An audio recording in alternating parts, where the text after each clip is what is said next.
Alors, le sujet de ce soir, c'est en rapport avec la paracha, parce que c'est la paracha Vaïgash. Paracha Vaïgash, c'est la paracha de la royauté. Il y a deux royautés. Il y a la Malchut Bet David, de la maison de David, qui va descendre de Yehuda. Et la Malchut Bet Yosef, de la maison de Yosef, qui va descendre de Yosef, évidemment. D'ailleurs, on dit aussi qu'il y aura Mashiach, parce que Mashiach, c'est un roi. Mashiach ben Yosef, qui descend de Yosef, et Mashiach ben David. Voilà. Il y a beaucoup de cours là-dessus, parce que c'est deux concepts assez différents. D'ailleurs, au départ, c'est ce qui a justifié, on va dire, un petit peu le schisme qu'il y a eu entre les frères, donc excepté Binyamin, qui n'était pas dans l'embrouille, si je puis dire, et les autres frères qui ont voulu éliminer Yosef parce que ils ne comprenaient pas quelle était la shita. En hébreu, ça veut dire la ligne de conduite de Yosef pour le clan Israël. Donc eux, ils ont considéré que c'était un danger pour l'avenir du peuple juif. Et de la même façon que Ishmaël a été exclu, et puis Esav a été exclu aussi, alors ils ont pensé qu'il fallait exclure également Yosef. Mais que cette fois-ci, leur père Yaakov Avinu n'était pas capable de le faire. Voilà. En résumé. Mais là, on arrive à la confrontation. Et donc, toute cette paracha, un petit peu les parachutes d'avant, et cette paracha, eh bien, tout va s'arranger. Tout va s'arranger, puisque Yehuda va prendre la défense de Binyamin, qui est fils de Rachel, donc le clan des enfants de Rachel, Binyamin, Yosef, et il va donner sa vie, il est prêt à donner sa vie pour défendre Binyamin. Tous les Shvatim vont comprendre, ils vont regretter, et Yosef va se dévoiler à eux. Voilà, c'est un moment très très émouvant. D'ailleurs, c'est tellement émouvant que c'est le seul passage, je crois, vraiment dans la Torah où on voit des hommes pleurer et repleurer comme ça. Yosef pleure énormément dans toute la paracha, à plusieurs occasions, quand il voit Binyamin, quand il se révèle à ses frères, il n'arrive plus à se contenir. Voilà, c'est des moments très émouvants, alors que pendant toute sa vie où il a souffert de vouloir être tué, vouloir être vendu comme esclave, il a été vendu 4 fois. Après, il a été en prison. Après, il a été avec l'histoire de la femme de Poutifar. Voilà. Et bon, après, il a fini vice-roi, mais en attendant, il y a eu pas mal d'années, à peu près 15 ans en gros, où vraiment il était seul, perdu, abandonné de tous. Vraiment, voilà. Bon, ça c'est tout un moussard d'être capable de tenir toutes ces années-là en gardant sa ligne de conduite. D'ailleurs, quand il se révèle à ses frères, il leur dit « Ani Yosef ». Et les sages nous reprennent cette déclaration comme ça, dingue, d'après la Kabbale, enfin d'après le Sod. Quand il a dit Ani Yosef, on dit que ses frères ils sont morts, quoi. C'est-à-dire leur âme, pouf, elle est sortie de leur corps tellement le choc était fort. Bon, après, Hachem il les a refait revenir. On ne sort pas comme ça, on continue. Voilà. Mais, et c'est quoi Ani Yosef? C'est je suis Yosef, moi je garde ma ligne. Il était le fils adoré, préféré, entre guillemets, pour certaines raisons, de Yaakov. Il était le frère haï, jalousé ou haï, le frère qu'on a voulu tuer, le frère qu'on a voulu vendre, qu'on a vendu. Ensuite, il était en prison, il a été ensuite vice-roi, il a régné sur toute l'Égypte. Voilà. Et il dit, mais moi, tout ça, ça ne change rien. Moi, je garde ma ligne, c'est-à-dire l'indépendance totale des événements extérieurs. C'est-à-dire qu'une personne, plus elle va avoir une richesse intérieure, plus elle va être construite dans son pnimi, on dit en hébreu, dans son intériorité.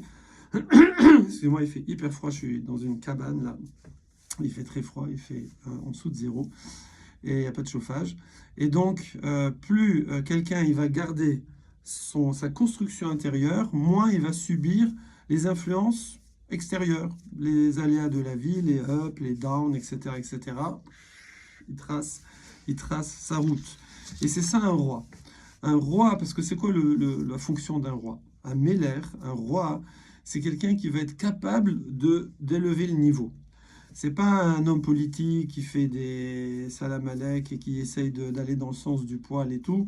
comme la Gemara décrit qu'au moment du Mashiach, ce qui est le cas actuellement, les dirigeants, en fait, ils vont être comme des chiens. Bon, c'est pas très péjoratif, hein, c'est pas méchant. Ce qu'on dit comme un chien, ça fait vraiment très négligé, mais c'est simplement dans le fait qu'un chien, quand il court devant la charrette, quand il arrive à un croisement, il s'arrête, il regarde si la charrette, elle part à droite ou à gauche. Donc on a l'impression que le chien, il est devant, on a l'impression que c'est lui qui guide le cocher, alors qu'en vérité, dès qu'il y a une décision à prendre, il regarde où le cocher va. Donc c'est un petit peu comme ça que les dirigeants vont fonctionner au moment du Mashiach, on y est depuis un moment, où les dirigeants, ils essayent surtout, ils regardent surtout les suffrages et surtout les, comment dire, comment on appelle ça, oh mince, les pronostics, non, il y a un mot exact, hein, Sofres, etc. Les sondages? Les sondages, voilà, merci beaucoup. Donc il va regarder les sondages, il va essayer d'aller dans le sens du poil, essayer de toucher, comment on appelle ça, un électorat, genre, bon, allez, on va pas rentrer dans les détails, vous avez compris. Voilà, et donc là, c'est pas ça le cas. Un roi, il va, quand le rabbi de Lubavitch, celui qui est arrivé aux États-Unis après la Deuxième Guerre mondiale, et donc il était sur le bateau, il a préparé son programme. Donc Rabbi Lubavitch, c'est un roi. Et donc quand il est arrivé préparer son programme, des gens lui ont dit, mais attendez, vous êtes sur le bateau, il faut d'abord faire le constat, voir comment ça se passe dans ce pays, et après vous faites votre programme. Et il dit non, parce que si je fais ça, je vais être influencé. Moi, je vais faire le programme en fonction des gens. Évidemment qu'il faut adapter, mais il faut que j'ai déjà ma ligne de conduite. Après, j'adapterai pour que les gens puissent se hisser à cette ligne de conduite. Mais il faut d'abord que je la fixe d'une façon autonome, indépendante. Et ensuite, après, il faudra adapter, oui, pour que les gens puissent se hisser à ça. C'est ça le roi. Donc un roi, si il est trop soumis aux influences, trop influençable, il peut pas élever le niveau. C'est lui qui va descendre avec les gens. Voilà. Bon, maintenant, sans rentrer dans la politique, bon, on a quand même, il y a quand même, voilà, en France, un peu partout, ils essayent quand même, mais c'est pas évident. Ils sont pris les gilets jaunes, ils sont pris des tas de choses, voilà, c'est pas évident. Et la vérité, moi, j'ai de la peine pour eux, tellement ils se font insulter tout le temps, en France en particulier, comment ils sont dénigrés, comment ils sont roulés dans la boue, là. Bon, c'est quand même des gens, voilà, qui essayent de faire leur boulot, bon, sans jugement. Alors maintenant, on va rentrer dans le vif du sujet. Donc évidemment, il y a deux façons de conduire sa vie. Pareil maintenant au niveau individuel, hein, je ne parle pas d'un roi, mais chacun il est roi sur lui-même. Voilà. Ça va être, et c'est lié à la notion de liberté. On est dans une société où les gens, ils veulent être libres. Seulement, en fait, en voulant être libres, ils sont esclaves de leurs pulsions, de leurs envies, de la mode, des influences extérieures. Et la personne qui est vraiment libre, c'est quelqu'un qui prend le contrôle, c'est quelqu'un qui prend le volant et c'est lui qui conduit. Et ça va se voir, par exemple, dans la vie quotidienne. Si, par exemple, je prends un exemple tout bête, quelqu'un décide de faire du sport. Oui. Alors, si il fait du sport que quand il est en forme, quand il a la bonne humeur, quand il est motivé, quand il fait beau, quand il pleut pas, etc., bon, ça va pas aller très très loin. Par contre, si quelqu'un il décide de ne pas tenir compte de tous ces paramètres extérieurs et il s'est fixé son planning et il le suit, quoi qu'il arrive, fatigué, pas fatigué, il pleut pas, il fait froid, il fait pas froid, alors là, c'est quelqu'un qui va avancer dans la vie. Voilà, et c'est à tous les niveaux, c'est la même chose. Alors maintenant, pour rentrer un peu dans la paracha, c'était un peu l'intro générale, on va suivre un texte très profond ici. Alors, c'est un texte du Siftei Chaim, Rav Friedlander Zatzal, et il part comme ça du verset. On voit que Yosef, dans la paracha, alors c'est marqué que quand il se dévoile à ses frères, tout de suite il les calme en disant, écoutez, moi j'ai été envoyé en Égypte pour des bonnes raisons, pour vous préparer votre accueil, pour vous nourrir, si je puis dire, et pour recevoir toute la famille de Yaakov Avinu. Et pour ça, Il dit comme ça, il dit Ve'ata lo atem shalachtem oti. En fait, c'est pas vous qui m'avez envoyé. Techniquement, oui, c'est eux qui l'ont vendu. Ils l'ont vendu et jusqu'à ce qu'il arrive en Égypte. Bon, ils ne savaient pas qu'il allait arriver en Égypte, mais ils l'ont vendu. Et après, il a été vendu 4 fois jusqu'à ce qu'il arrive en Égypte. Mais il leur dit, c'est pas vous, c'est pas vous. Et il n'est qui a Elohim, c'est Hachem. C'est Hachem qui a déroulé mon destin. Veyasimeni, et il m'a placé. C'était quoi le but finalement de cette vente? Sans rentrer dans le détail pourquoi elle s'est faite, Yosef, il fait abstraction de tout ça, il les déculpabilise complètement. Il leur dit, voilà, bon, ce que vous avez fait, on n'en parle pas, mais ce qui compte, c'est où est-ce que ça allait. C'était quoi la finalité de ça? La finalité de ma vente, de la vente de Yosef, pour se retrouver en Égypte, c'était, comme c'est marqué dans le Passouk, pour que Hachem me mette, alors là, il va y avoir trois terminologies, 3 qualificatifs. Les Av, je suis devenu un père. Ensuite, les Adon, je suis devenu un maître, d'accord? Comme Adon, ça donne le nom d'Hachem, Adon après Aï, ou Adon, c'est le maître, et le Eved, c'est le serviteur. Ou Moshel c'est un gouverneur. L'imshol, ça veut dire dominer, gérer. Comme on dit, comme disent les jeunes, je gère. Voilà, c'est ça être moshel. Donc on voit que dans la paracha, la Torah nous dit que Yosef est arrivé à ces 3 niveaux. Le niveau de Av, donc on va voir c'est quoi être un père. On ne parle pas qu'il a eu des enfants, évidemment, c'est pas ça. Ensuite d'être Adon, bon, un maître, et d'être Moshel, un gouverneur. Oui. Alors, c'est vrai que les 3 notions, elles ont en commun d'être un leader. Le père, c'est un leader. Bon, père ou mère, hein, c'est pareil. Le Adon, le maître, c'est un leader aussi, c'est un dirigeant. Et le gouverneur, c'est un dirigeant. Donc, c'est des gens qui apparemment doivent influencer les autres, doivent les diriger, doivent les élever. Voilà. C'est quoi la différence? Alors, ici, c'est le Ibn Ezra. Le Ibn Ezra, c'est un Rishon qui était juste après l'époque des Géonim. Vous savez, il y a eu, à la fin du 2e temple, il y a les Tanaïm, pendant à peu près 2 siècles. Après, il y a les Amoraïm. Tanaïm, c'est avec la Mishnah. Après les Amoraïm, c'est la Gemara. Et ensuite, il y a eu les Savoraïm, jusqu'au 6e siècle, 7e siècle. Savoraïm, Svara, c'est la pensée. Et ensuite, il y a les Géonim, jusqu'au 10e siècle. Et après, c'est les Rishonim qui commencent avec l'époque de Rashi, Rambam, etc., Ritva, Rashba et tout. Et le Ibn Ezra, qui était en Espagne, à Tolède. Et donc, le Ibn Ezra, il fait le détail. Il dit, c'est quoi les Av? Un Av, un père, c'est dans le sens un maître, quelqu'un qui enseigne. D'accord? Un moré, on dit. Quand on dit moré, c'est le prof. Ouais. Mais comme ça, il dit le Ibn Ezra, le moré. Moré et mora, c'est celui qui enseigne, qui donne la voie à suivre. Oui. Ça veut dire quoi? Celui qui est Melamed, quelqu'un qui enseigne, il a un titre de Av. Comme c'est marqué dans la Gemara Sanhedrin, c'est très connu, c'est marqué Kol Amelamed et Ben Chavero Torah. Tout celui qui enseigne la Torah au fils de son ami. Bon, parce que s'il enseigne à son fils, il est déjà père en tant que père, génétique. Voilà. En plus, il est père au niveau de l'enseignement. Mais si maintenant j'enseigne à quelqu'un qui n'est pas mon fils, oui, eh ben, j'ai quand même le titre de père. Alors, on ne prend pas la place du père génétique, hein, mais c'est un père numéro 2, père bis, ouais.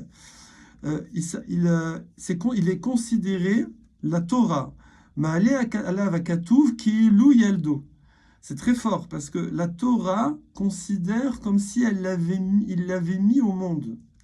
C'est-à-dire vraiment, on a l'impression qu'il prend la place même du père génétique. Alors, on parle dans un cas, si lui doit enseigner au fils de son ami, c'est que son ami ne lui enseigne pas, visiblement. Or, quelqu'un qui met quelqu'un au monde, génétiquement, physiquement, alors il le met dans ce monde-ci. Mais s'il ne lui enseigne pas après la Torah, alors il ne l'amène pas dans le monde à venir. Donc, c'est très temporaire. Donc, par contre, celui qui enseigne la Torah, alors il donne l'éternité à la personne Donc, il a encore plus son père. Il est son père pour l'éternité. Donc, en tout cas, voilà comment le Ibn Ezra, à partir de cette Gemara Sanhedrin, nous dit que quand Yosef dit à ses frères, c'est Hachem qui a fait tout ce process pour que je me retrouve en Égypte en tant que père. Ok? Donc ça, c'est la premier level. Et père de qui? Et là, il dit, le Ibn Ezra, hein, il dit le père de Pharaon. Et ouais. Alors ça, on va beaucoup développer parce que Pharaon, c'est chaud bouillant. Pharaon, il se prend pour un dieu. À un moment, on voit dans le verset, il dit, je suis sur le Nil est considéré comme un dieu parce que c'est lui qui nourrit l'Égypte. Et donc, Pharaon est au summum de l'orgueil. Et on voit que Pharaon va faire sortir ce qu'on appelle ce jeune esclave hébreu de prison. D'accord? Ce jeune esclave hébreu de prison, il va le faire sortir et il va le nommer vice-roi. On va voir après dans le détail, il va lui donner toutes les prérogatives. Il va lui donner tout sauf son trône, en fait. Tout.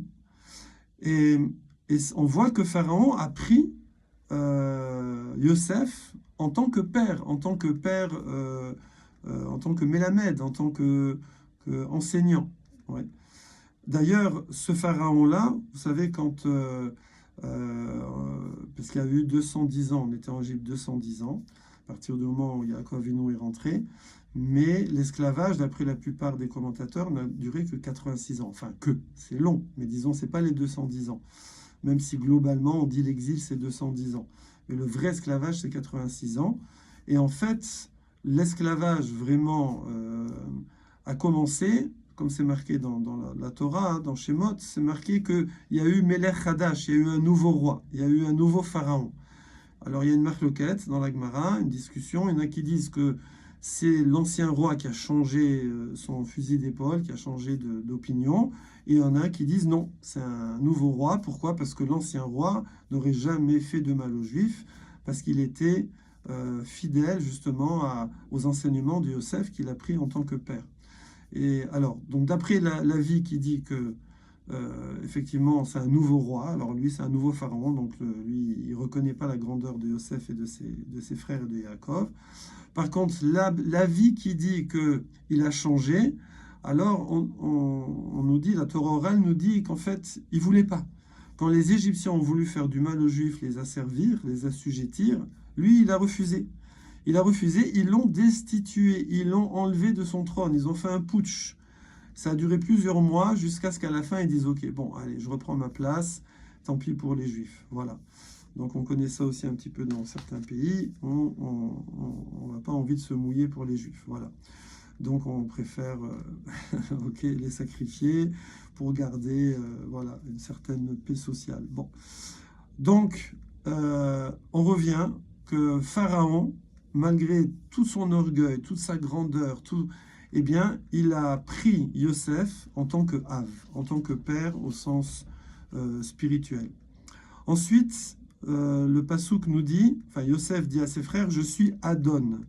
Je suis Adon l'école Béto, sur toute sa maison. C'est quoi? Ça, c'est le gouvernement. C'est le Premier ministre, ça veut dire la royauté. C'est lui qui va diriger ministre des Finances, ministre de l'Intérieur, ministre de tout. Voilà, ça c'est Yosef. Et après, c'est marqué Moshel. Moshel, ça veut dire gouverneur. Ça, c'est sur les Égyptiens.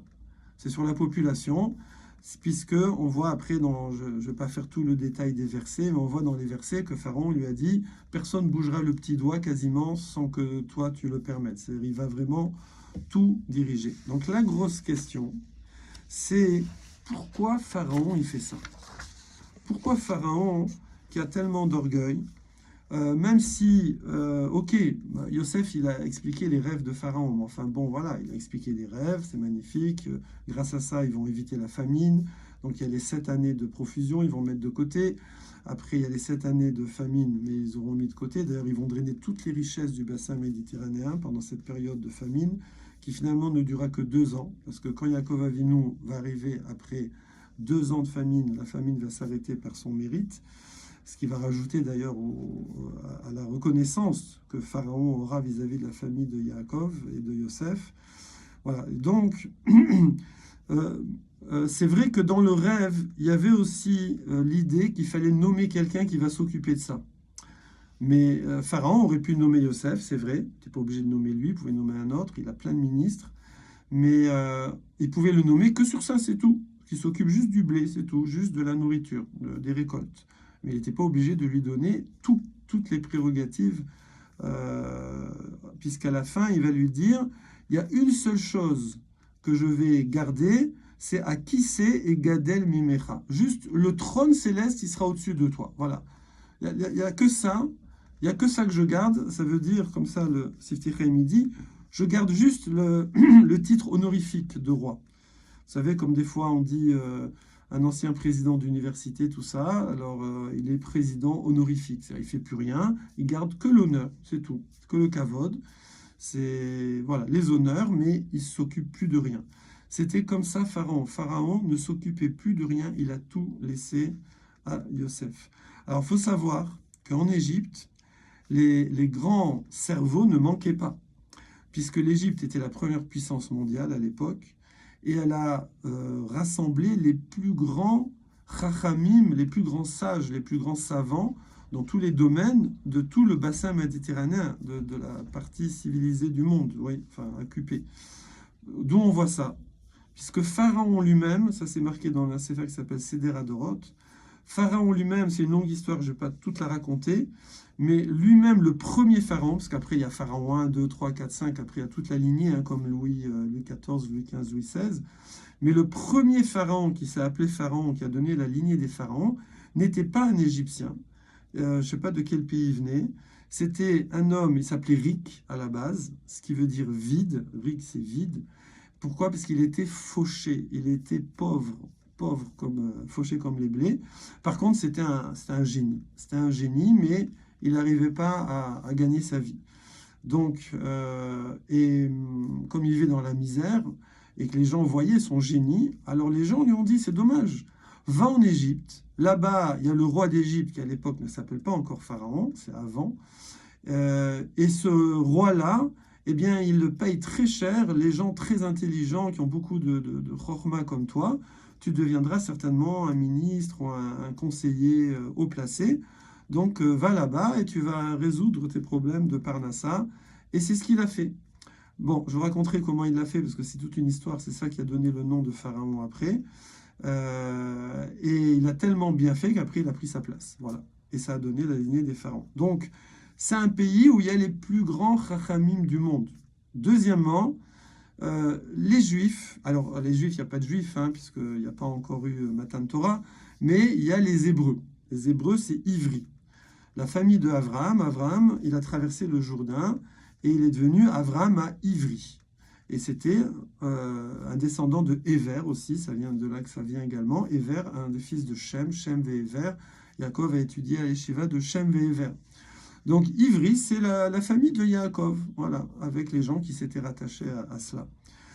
Et donc ils sont connus, ils habitent en Eretz, ils ne s'appellent pas Eretz Israël à l'époque, ça s'appelle Eretz Canaan, parce que Ham, Canaan, le descendant de Ham, a piqué cette terre à Shem, dont descend Yaakov, dont nous on descend. Bref, en tout cas, elle appartient pour l'instant à Canaan, et Yaakov et nous habitent là-bas. Et donc, cette famille de Ivrim, des Hébreux, Ivri, eh bien, ce sont des bergers. Or, ça, c'est pas bon du tout. Pourquoi? Parce que les bergers, ils gardent des moutons, et les moutons, eh ben, c'est l'idole des... C'est pas l'idole des jeunes, ça c'est Johnny Hallyday, c'est l'idole des Égyptiens. Alors, rapidement, pourquoi c'est l'idole des Égyptiens? Il faut expliquer un petit peu, d'après la Torah. Les signes du zodiaque, ça vient aussi de la Torah, eh oui. Et les 12 signes du zodiaque sont les 12 influences astrales qui vont dominer chacune son mois. Et l'influence astrale qui domine le mois de Nissan, qui est le printemps, c'est le renouveau, forcément, c'est the boss of the boss, puisque c'est là que toute la nature repart, etc., les naissances vont se faire, les arbres fleurissent, etc. Donc, forcément, sur les 12 mois, donc les 12 influences astrales, qui sont représentés donc par 12 divinités, hein, Chas Shalom. À l'époque, c'est comme ça qu'ils pensaient. Forcément, the boss of the boss, c'est l'astre de Nissan. Or, l'astre de Nissan, c'est le Talé, qui est le bélier, d'accord, qui est le mouton. Et c'est pour ça que eux, ils adoraient le mouton. Évidemment, ils savaient très bien qu'un mouton, c'est un mouton, mais simplement, puisque ils étaient conscients à l'époque, comme c'est le cas dans la Torah, que le monde matériel, c'est une projection du monde spirituel. Et donc, si la projection du Dieu spirituel, qui était le Talé, donc le signe astral qui dirige Nissan, donc le printemps, le renouveau de la nature, ben forcément, il faut respecter sa projection matérielle qui est le mouton, sa représentation naturelle qui est le mouton. Donc du coup, les Hébreux étaient des parias. C'était interdit, c'est une loi. Même comme Yosef va devenir vice-roi et va diriger le monde entier, même quand Pharaon va le prendre comme Av, comme maître spirituel, eh bien, il va quand même respecter la loi qui interdit de manger à la table d'un Hébreu. Et oui, un Égyptien n'a pas le droit de manger à la même table qu'un Hébreu. Et Yosef, on le voit d'ailleurs dans les parachiotes, il mange tout seul, après il mange avec ses frères, mais il peut pas manger avec des Égyptiens. Voilà. Et donc, alors que Yosef, il est donc d'une caste qui est dénigrée, d'accord, des Hébreux, et bien malgré tout, Pharaon va voir en lui l'homme, le Moshel, le gouverneur, le leader, le roi par excellence. Alors c'est ça, c'est ce que je voulais partager avec vous. Comment il voit ça? D'ailleurs, en passant, lui, il connaît pas, il sait que c'est un Hébreu, mais des Hébreux, il y en a pas, ils sont pas tous de la famille de Yaakov Avinu. Puisqu'il y a des tas de gens qui se sont ralliés à eux. Mais quand Yaakov Avinu va arriver, donc à la 9e année, après le rêve, puisqu'il y a eu les 7 ans d'abondance, puis les 2 ans de famine, donc 9 ans après la sortie de Yosef de la prison et l'interprétation des rêves, Yaakov Avinu arrive. Et là, la famine s'arrête, et là, Pharaon découvre que Yosef n'est autre que le fils de Yaakov, il ne le savait pas. Et quand il voit que c'est le fils de Yaakov, il est très content parce qu'il dit j'ai eu du flair. Parce que Yaakov Avinu, c'est le petit-fils de Abraham. Or, à l'époque, Abraham, vous savez, a été couronné roi des rois par tous les rois du bassin méditerranéen. C'est Rachi qui les ramène là dans le Chumash. Ils ont coupé des arbres, ils ont fait comment on appelle ça, un stade, et ils ont nommé Abraham roi des rois. Et donc, la famille de Abraham, Isaac et Yaakov est considérée comme la famille royale dans le bassin méditerranéen, dans la partie civilisée du monde à cette époque. Mais simplement, il ne savait pas, Pharaon, que Yosef était un des fils directs de Yaakov. Donc, quand il va s'en rendre compte, il va être conforté dans son intuition. Voilà. Alors maintenant, justement, qu'est-ce qu'on veut apprendre de là pour nous, pour notre vie quotidienne? C'est que justement, qu'est-ce qu'il a vu Pharaon?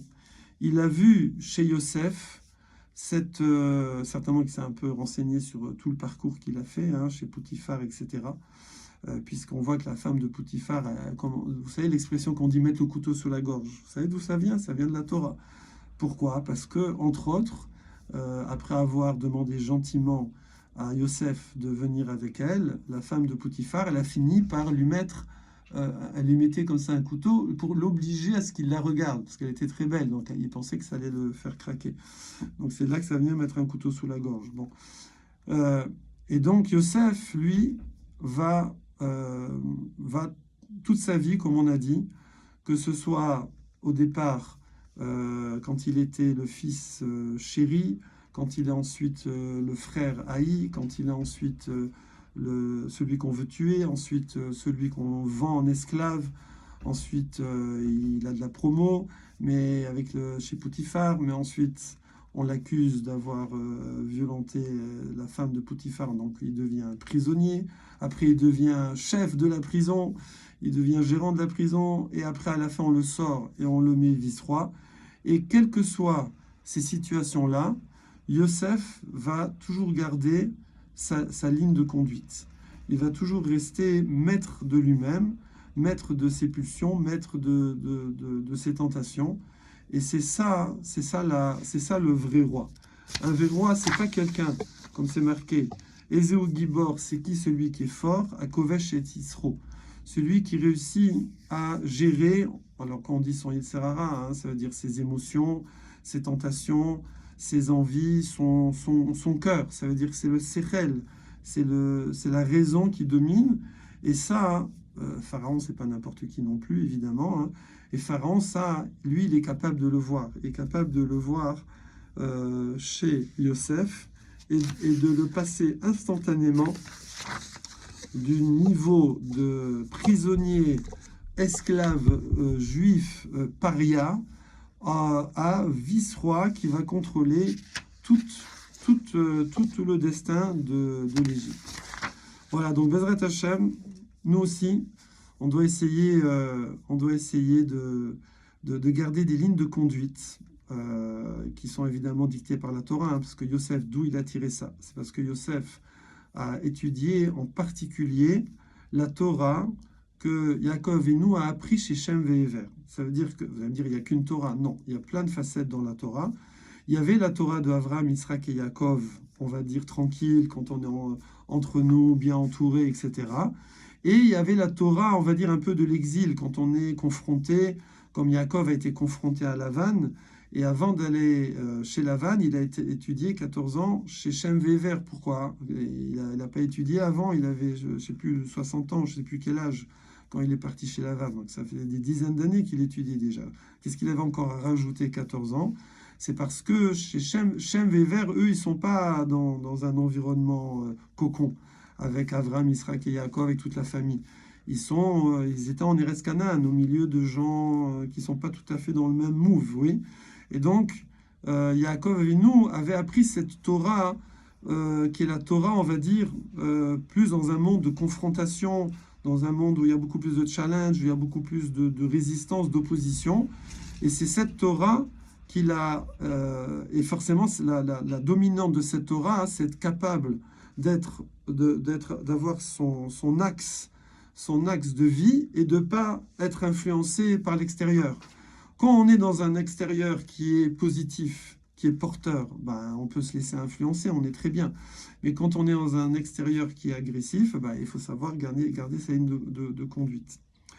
Voilà. D'ailleurs, c'est marrant parce que Akadosh Baruch Hu, il fait toujours des petits clins d'œil. Bon, ça, je vais le laisser, on le laissera sur l'enregistrement. On était au ski avec Olami France pendant une semaine là-bas au Ménuire, c'était très sympathique. À un moment, on a fait une sortie avec Joshua, donc le photographe officiel d'Olami Marseille. On est parti en altitude sur un lac et pour aller se tremper dans le lac gelé, quoi. Voilà, petit challenge comme ça mental. Et à peine on a commencé l'ascension dans la neige, on n'avait pas de, qu'on appelle ça, on n'avait pas de raquettes et tout, donc c'était un petit peu laborieux. À un moment, on était que tous les deux, il n'y avait personne, je veux dire, c'était le désert total, les gens ils sont sur les pistes de ski et tout, puis la nuit elle est tombée en plus, donc la montagne était à nous, à tous les deux, et très bizarrement, au bout d'un quart d'heure, une demi-heure d'ascension, on voit un jeune homme qui nous suit. Vous pourrez le voir, j'ai mis la vidéo, je ne sais plus où. Et on voit un jeune homme de 20 et quelques années avec un manteau de fourrure comme ça, très sympa, avec les cheveux mi-longs, comme ça, très beau gosse. C'est un acteur d'ailleurs. Et donc, il est en train de monter, il a en petites chaussures, il a un petit sac de sport, enfin, il n'est pas du tout équipé. Et puis, il se renseigne, il vous allez où? On va au lac, et il dit, ok, allez, je peux venir avec vous, oui, et on part ensemble. Et du coup, on a sympathisé, un garçon très, très attachant, très sympathique, qui vient de Quimper, de Bretagne, qui n'est pas juif, mais bizarrement, il s'appelait Ethan, voilà, donc c'est un peu rigolo. Et donc, on a bien sympathisé, et on a eu le temps on a passé quelques heures ensemble, on a eu le temps de discuter. Et lui, il essaye de percer en tant que réalisateur, metteur en scène, artiste, etc. Donc, il a une chaîne, etc. Et il nous a dit, moi voilà, et c'est vrai qu'il a l'air très sympa, quelqu'un de vraiment gentil, avec des bons traits de caractère.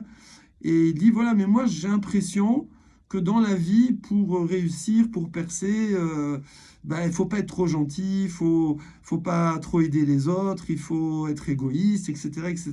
Donc il était comme ça, il était en train de se demander, est-ce que faut pas que j'arrête d'être bien, quoi, parce qu'il veut percer. D'ailleurs, à la fin, quand on s'est quitté, il nous a dit, bon, si tout va bien, dans 2 ans, vous allez entendre parler de moi, je vais percer. Et, alors moi, je lui ai dit à la fin, en message, on reste en contact d'ailleurs, je lui ai dit, non, il faut pas, ne change pas ta ligne de conduite. Tu as des valeurs exceptionnelles, tu les gardes. Et c'est pas grave si tu réussis pas tout de suite, si tu perces pas tout de suite, parce que tu finiras par percer par tes valeurs et pas par des embrouilles et des systèmes un peu travioles comme ça. Voilà. Et donc c'est un petit peu l'idée, comme ça qu'on doit essayer de retenir dans notre vie quotidienne, de garder nos axes. Et même si on a l'impression que dans ce monde, je veux dire, qui est pas, où il y a beaucoup de malhonnêteté, il y a beaucoup de mensonges, il y a beaucoup de paraître, etc., etc. Alors faut faire comme tout le monde pour arriver à sortir son épingle du jeu. Ben non. Faire abstraction, garder son cap, et voilà, et ça le plus important, et peu importe. Peu importe. Alors Youssef, voilà, Youssef, il a gardé son cap, quelle que soit la situation. Bon, à la fin, il est devenu vice-roi, c'est pas un but en soi, hein. D'ailleurs, c'est ce qu'il va dire. Ah oui, j'ai oublié ce passage. À la fin, quand il dit à ses frères, retournez chez Yaakov et dites-lui que je suis vivant, et dites-lui que je règne sur toute l'Égypte. Alors les Chachamim demandent, il dit, qu'est-ce qu'il en a à faire Yaakov Avinu qui règne sur toute l'Égypte? Alors il y a plusieurs réponses. Une des réponses, c'est pas que ça y est, son fils a réussi et qu'il est président, vice-roi. C'est pour dire que j'ai gardé le cap, et c'est ça qui a fait que au final, je suis devenu le leader de cette grande puissance qui était l'Égypte à l'époque. Voilà. Je vous souhaite Shabbat Shalom, et puis à très vite. La semaine prochaine, normalement, c'est Kelly qui fait cours. Ok? Ouais. Alors, on fera un petit sondage si vous voulez venir sur place ou si vous voulez faire en Zoom, ça dépend parce que ça va être le 31 décembre, je crois. Donc, je sais que les gens, ils vont être beaucoup en famille, etc. Même si nous, on réveillonne pas, comment on appelle ça? On fait pas le premier de l'an, enfin, c'est pas une fête, oui. Hélas même, c'est la Saint-Sylvestre et c'est pas très top pour les Juifs. C'est synonyme de beaucoup de percussions et de beaucoup de massacres. Donc c'est pas trop notre cam, mais voilà. Bon, c'est comme ça. Des fois avec la famille, les gens, il faut leur faire plaisir à papa, à maman, à grand-père, à grand-mère, tonton, tata. Et voilà. Bon, alors donc il y en a. C'est possible qu'il n'y ait pas beaucoup de monde qui soit pas capable de se déplacer. Voilà. Donc on verra, on fera un sondage. Voilà, voilà Kelly, voilà Sarah et Julie Khazak. Merci beaucoup. Shabbat Shalom. Vous avez dit, c'est qui l'intervenant de la semaine prochaine? C'est Kelly Larmi qui est là en ligne, qui a fait cours. Elle a fait cours il y a 3 semaines. Vous avez fait Kelly, c'est ça? Il y a trois- J'en ai un, l'atelier de peinture et un autre. Oui, il y a eu l'atelier de peinture et il y a 3-4 semaines aussi. D'ailleurs, les filles avaient beaucoup apprécié. Elles avaient dit, je me souviens, Sarah aussi, vous l'aviez dit, elles avaient dit, waouh, tu nous as tenus en haleine du début jusqu'à la fin. C'était passionnant. Voilà. Comment? Pardon? Je suis bien entendu qui fait cours la semaine prochaine. Ouais. Ah, Vous avez on n'entend pas entendu? très bien. Ouais. Ouais. J'ai un mauvais réseau. Bon, ok. Bon, de toute façon, on se parle par WhatsApp sur le groupe. Ok? Shabbat shalom. Shabbat shalom. Shalom.